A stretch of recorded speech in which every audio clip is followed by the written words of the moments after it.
everyone, Amber Wananiak from Amber Approved. Hope you're having a great Wednesday. This week, I want to start talking about holiday eating. Here in Canada, it's Thanksgiving this weekend, Halloween is coming up in a few weeks, and then Christmas. So there can be a lot of fears around holiday eating. There can be some embarrassment if you have allergies and sensitivities and your family or friends may not understand what you're going through and that you can't eat certain foods. There can also be some guilt if you choose to indulge over the holiday season. And if you have any sort of history or you feel like you're struggling with emotional eating, binge eating, or a food addiction, then there may be some fear around going through these holidays and a fear of falling back into old habits if you are in recovery. I can fully relate to all of this as these were fears and struggles and embarrassments that I overcame as I was struggling through a food addiction and emotional eating a few years ago.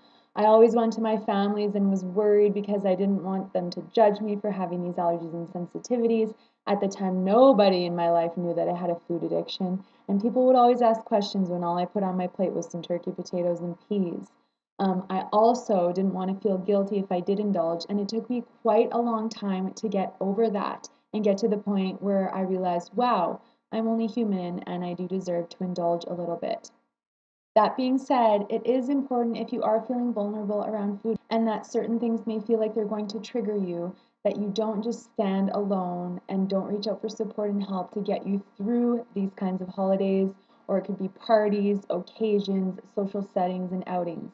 I can totally understand where you're coming from, and you're definitely going to want to stay tuned because episode 48 of the podcast, which comes out this Sunday, is going to be talking a lot more in depth about all of what I've just been sharing. You can subscribe to the No Sugarcoating podcast here, and you can also join the private Facebook group for that podcast here with that link as well. If you love what you're seeing, definitely subscribe to me here on YouTube. I post videos on Wednesdays. And if you want the honest truth around health, eating styles, your body, self-care, self-love, emotional eating, and more, you're definitely going to want to stay tuned here on YouTube, the podcast, and to amberapproved.ca. Thanks so much, and we'll see you next week.